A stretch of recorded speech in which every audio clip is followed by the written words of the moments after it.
Gue dapat informasi kalau ada salah satu pelaku yang sudah tertangkap.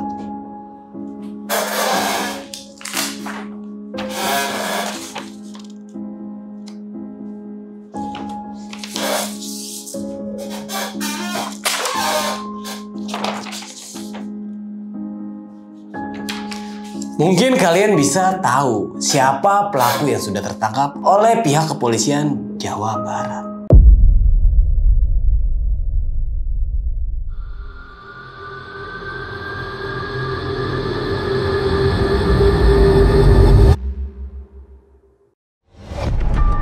Emang ada ya orang yang dibenci cuma karena cantik? Nok dibully ya? Nok lawan.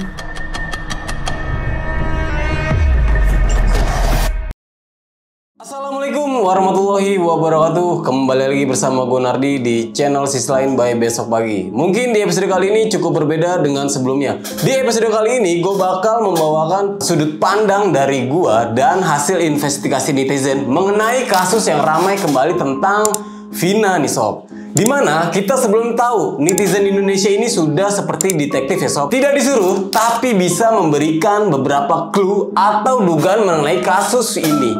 Walaupun tidak 100% benar. Di sini gue juga mau ngasih tahu nih ke kalian tentang hasil investigasi netizen yang sangat menarik dan ramai juga di media sosial. Mulai dari TikTok, Instagram, bahkan di beberapa komentar akun Facebook yang diduga pelaku oleh netizen.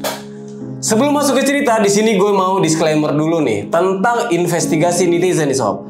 Gue mau ngebahas ini karena menurut gue ini sangat menarik dan mungkin bagi kalian para penonton bisa menilai hasil investigasi ini benar atau tidak. Karena ini hanya cocokologi dari netizen Indonesia. Mengenai kasus ini sob, banyak sekali kejanggalan nih. Mulai dari tersangka yang katanya itu 11 orang, tapi di rekaman suara saat Linda kesurupan ini ada 12 orang nih sob. Wah, kira-kira satu orang itu siapa nih sob? Berapa orang yang nganuin Dede tuh? 12 orang. Tangan Dede dipukul pakai balok gede. Banyak asumsi dari beberapa netizen yang bilang bahwa satu orangnya adalah sahabatnya Vina sendiri yang bernama Linda. Loh. Kok bisa Linda? Kan Linda kan sahabatnya Vina atau teman dekatnya Vina. Penasaran kan? Langsung aja kita bahas.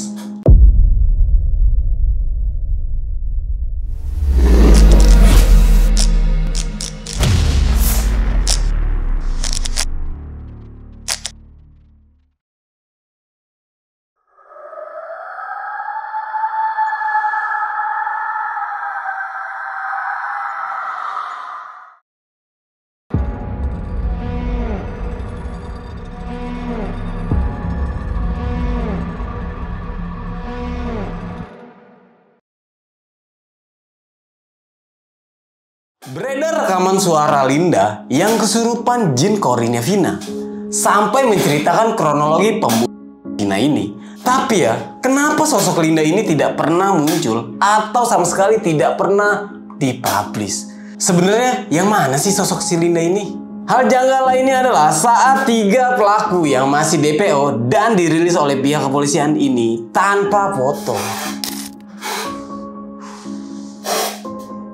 Padahal kasus ini sudah 8 tahun nih sob. Kok bisa ya? Apa karena belum ketahuan siapa 3 pelaku ini? Padahal ada 8 orang yang sudah ditangkap dan mereka ini satu tongkrongan. Masa iya tidak ada foto kebersamaan dengan tongkrongannya ini? Kan satu geng atau tongkrongan ini ya pasti berhubungan satu sama lain. Penasaran kan? Mari kita bahas. Sekali lagi, gue bilang kasus Vina ini banyak sekali tuduhan atau kejanggalan di balik penyelidikan polisi. Mulai dari salah tangkap hingga teka-teki siapa orang tua buronan. 8 tahun Vina dan Eki tewas di kasus hukum kedua remaja asal Cirebon, Jawa Barat itu tak pernah benar-benar tuntas. Ketiga orang pelaku masih menjadi buronan polisi hingga saat ini. Dan di sisi lain, ada beberapa klaim yang muncul terdakwa yang mengaku menjadi korban salah tangkap. Kok bisa ya ada kejanggalan kasus seperti ini?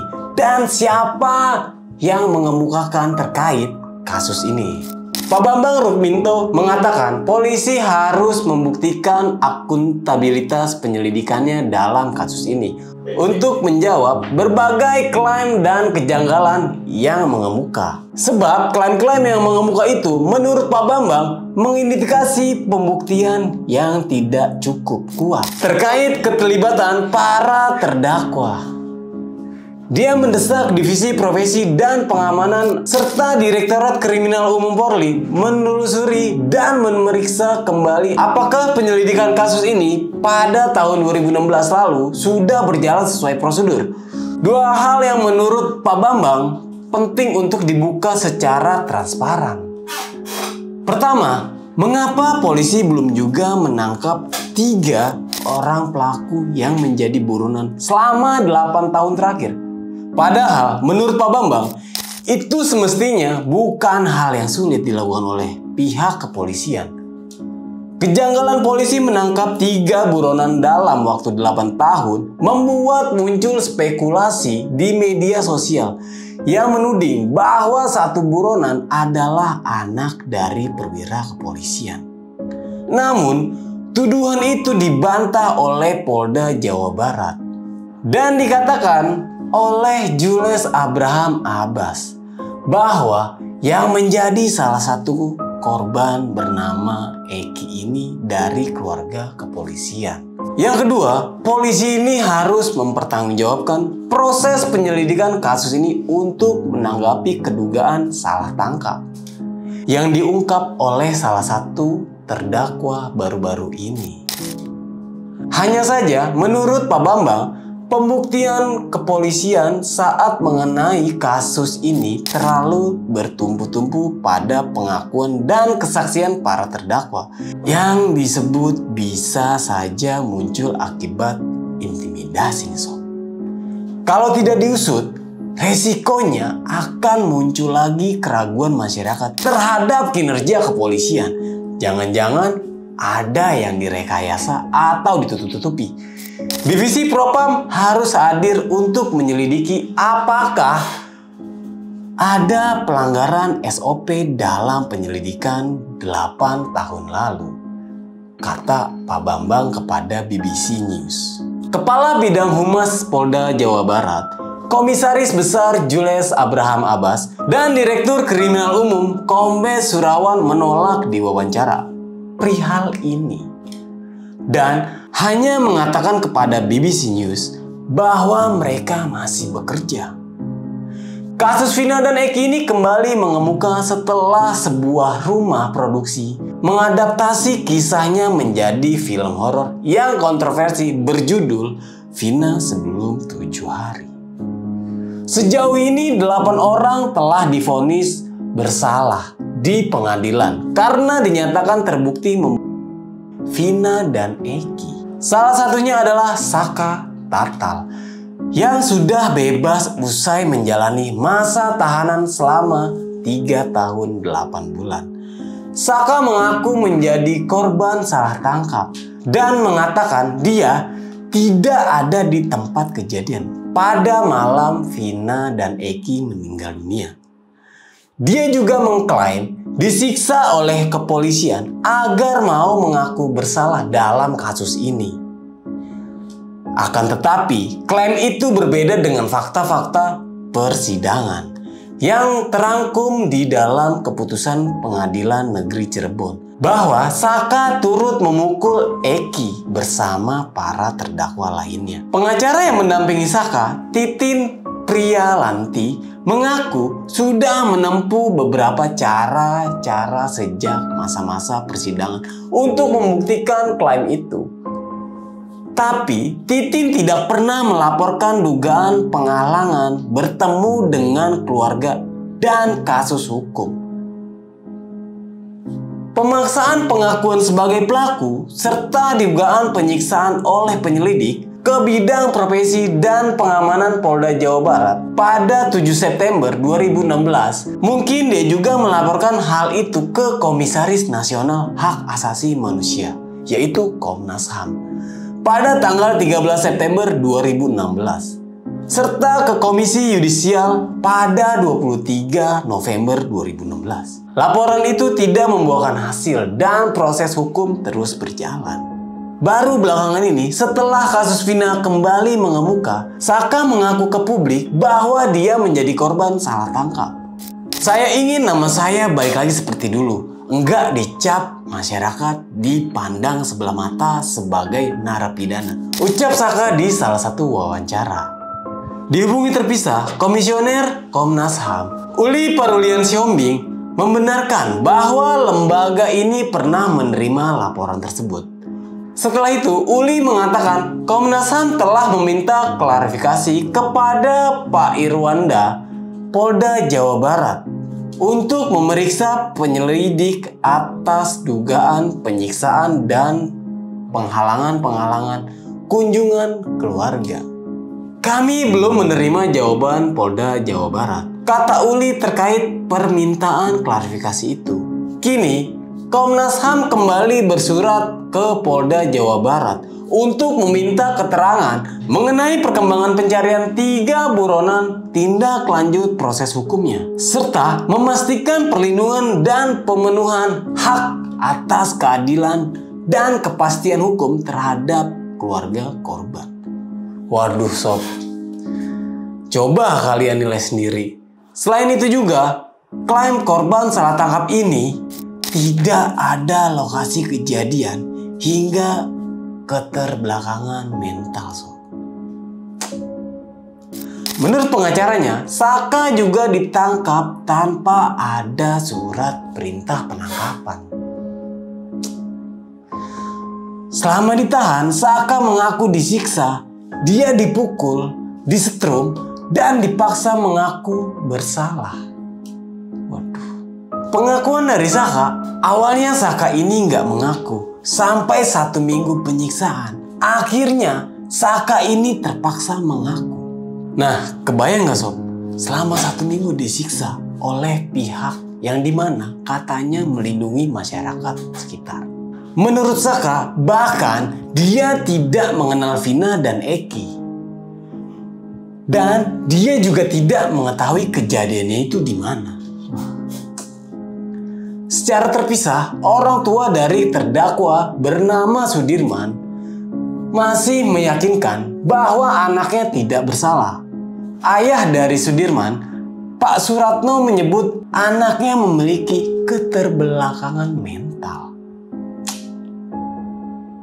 Dalam kasus tersebut, polisi sudah menangkap 8 pelaku dari total 11 pelaku. 3 pelaku lainnya saat ini masih dikejar aparat setelah 8 tahun menjadi buronan. Sejumlah nama pelaku yang berhasil ditangkap oleh pihak kepolisian pada tahun 2016 usai peristiwa itu terjadi, yakni adalah Rivaldi Aditya Wardana alias Andika, Eko Ramadhani alias Koplak, Hadi Saputra alias Bolang, Eka Sandi alias Tiwul, Jaya alias Kliwon, Suprianto alias Kasdul, dan Sudirman.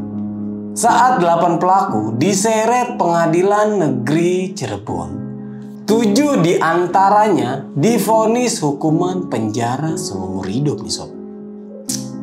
Sementara 1 pelaku lainnya dihukum 8 tahun penjara karena masih di bawah umur. Berdasarkan keterangan Pengadilan Negeri Cirebon pada tahun 2016, dikutip dari beberapa sumber, para pelaku menceritakan kronologi detail terkait aksi yang dilakukan mereka terhadap Vina dan kekasihnya yaitu Eki. Menurut pengakuan para pelaku dalam persidangan, saat itu mereka sedang mengonsumsi minuman keras. Salah satu pelaku yakni Andi merupakan salah satu anggota geng motor Monreker yang ada di Cirebon bercerita bahwa dirinya memiliki masalah dengan geng motor lainnya, yakni XTC.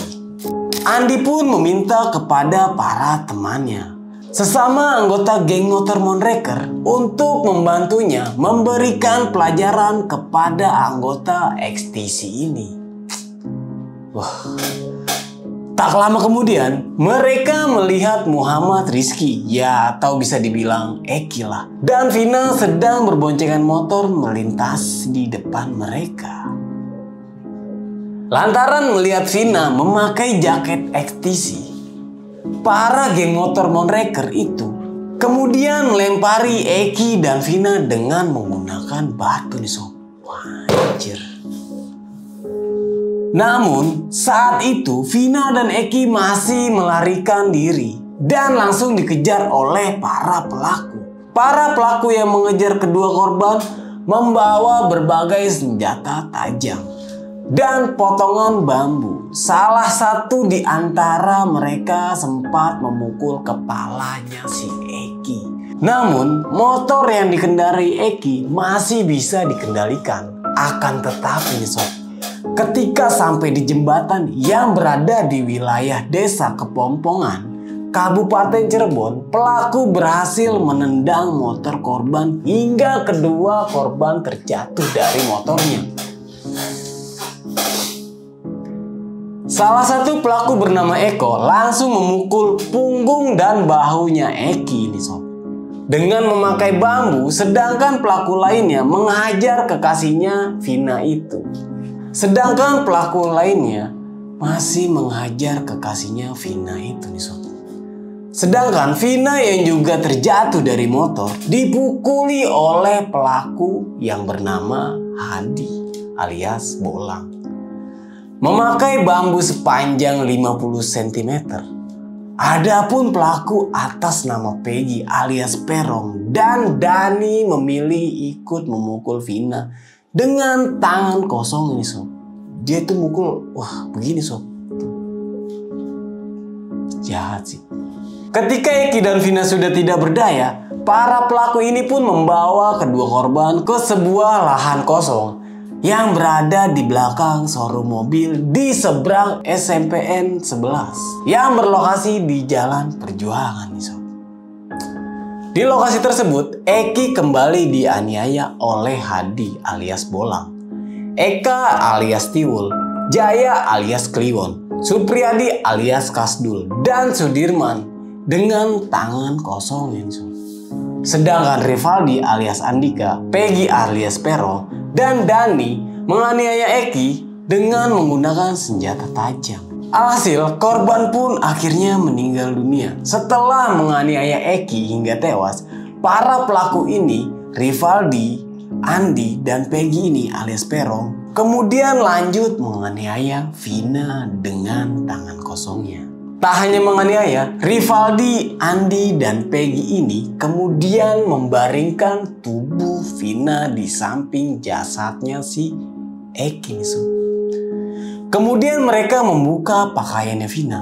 Selanjutnya, Vina bergiliran nih oleh Ramdhani, Dani, Hadi Saputra, Sudirman, Supriyadi, Eka Sandi, Jaya alias Kliwon, dan Rivaldi Aditya alias Andika. Sedangkan Peggy alias Perong menganiaya tubuh korban. Usai memperkosa Vina, Andika dan Rivaldi kembali menganiaya gadis ini hingga meninggal dunia. Untuk menghilangkan jejak, para pelaku lalu membawa kembali jasadnya Eki dan Vina ke jembatan di Desa Kepompongan, Kabupaten Cirebon, agar kedua korban terlihat meninggal karena kecelakaan sob. Tunggu dulu nih sob. Jadi pas gue lagi mau take video ini, gue dapat informasi kalau ada salah satu pelaku yang sudah tertangkap.